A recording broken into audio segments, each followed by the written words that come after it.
Саламатсыңарбы, урматтуу менин окурмандарым.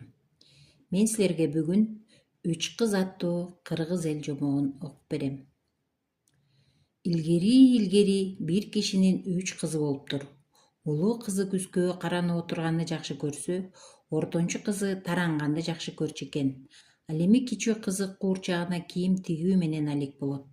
Күндөрдүн биринде ойноп отурган кыздарын карагат терип келгиле деп энеси токойго жиберет. Үчөө 3 баштык алып карагат терүүгө жөнөшөт. Алар карагат калың өскөн жерге келишип, адегенде кызыгып жеп киришет. Бир аздан кийин тиштери камалып, карагатты жегилери келбей калат. Ошондон кийин гана баштыктарына тере башташат. Баштык толоюн деп калганда улам бири төгүп алып, анысын кайра терип отурушуп, кыздар кеч киргенин байкабай калышат. Күн батып, күүгүм кирип калганда үйүнө көздөй жол тартышат. Алар бир аз баскандан кийин эле караңгы кирип, токойдун ичинен үй кайсы тарапта экендигин ажырата албай калышат. Кыздар коркуп, ылдыйлап басып келе жатса, үлпүлдөгөн, күйгөн жарык көрүнөт. Ошол жарыкка бет алып баса беришет.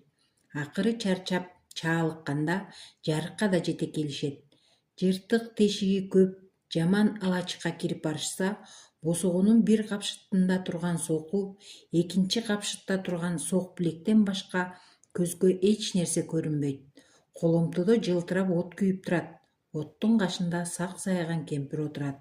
Ал кирип келген кыздарды карап: "Ырас келбедиңерби? Мындай өтүп отургула.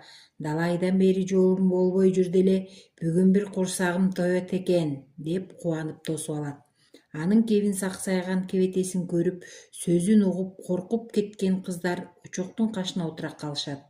Бир аздан кийин баягы кемпир: "Сен үйдүн чамгарагына чыгып, эки жакты карап жат", деп кыздардын улуусун жогору чыгарып жиберет. "Сен туурдук менен чийдин ортосуна кирип жат, сырттан бирөө келе жатса мага айт", деп ортончу кызды туурдук менен чийдин ортосуна кирип коет.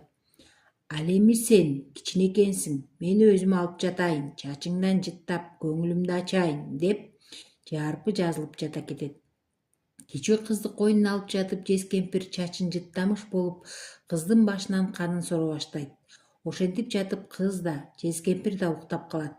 Чамгаракта жаткан улуу кыз адашып кетишкенин, башка жакка келгенин, саксайган кемпир жез кемпир экенин билет. Ал тигилер уктап калгандан кийин акырын түшүп келип, туурдук менен чийдин ортосундагы сиңдисин бошотот. Анан кичүү сиңдисин келип карашса, жез кемпир канын соруп жатып уктап калганын көрүшөт.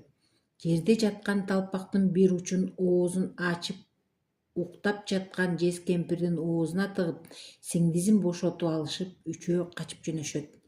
Аз жол жүрдүбү, көп жол жүрдүбү, бир маалда канын сордуруп койгон кичүү сиңдиси чарчап, араң эле басып калат.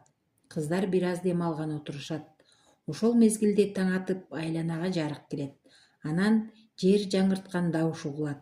Кыздар коркуп кетип карашса, баягы жез кемпир чачын саксайтып, көсүн ыкшыйтып, сокусун минип, сок билегин камчыланып, аларды көздөй келе жатыптыр.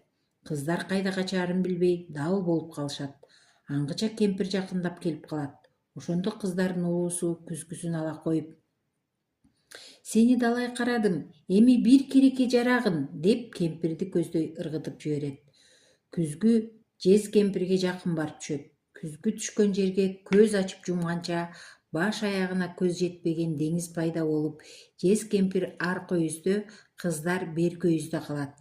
Кыздар жез кемпирден кутулдук дегендей сүйүнүшүп, үйлөрүн көздөй жол тартат. Ал мезгилде жез кемпир сокусун кайык кылып минип, сок билегин калак кылып деңизден сүзүп жөнөйт.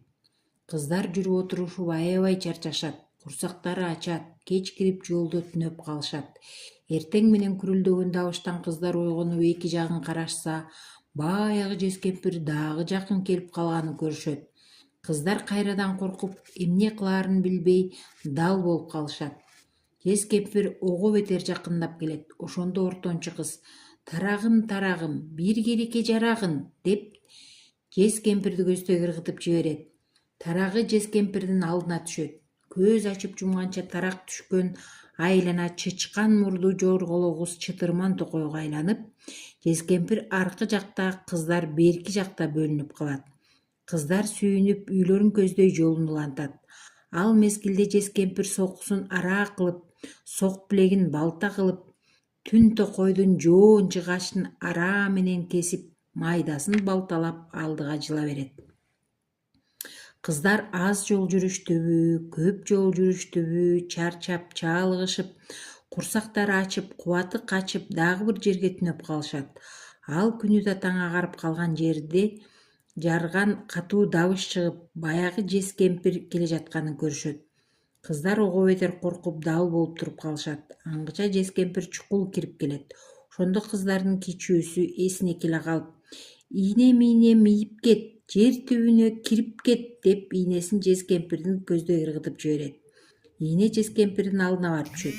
Ийне түшкөн жер көз ачып жумганча жарылып, түбү жок оор пайда болот. Күү менен келе жаткан жескемпир сокусу минип, сок билегин камчыланган боюнча ошол жарылган жерге түбү жок орго кирип кетет да, ошол бойдон дымы чыкпай жок болот. Жарылган жер кайра бүтөлүп билинбей калат. Кыздар сүйүнүп, корккон жүрөктөрүн басып, бир азга дем алып отурушуп, айланасына көз жүгүртүп карашат. Батыш жактан жакын эле жерден өздөрүнүн үйү көрүнөт. Кубанган кыздар дароо орундарынан туруп, үйүн көздөй чуркап жөнөшөт. Алар эмне көрүп, эмне кылышкандарын энесине талашып айтып беришип, жыргап жашап калышкан экен.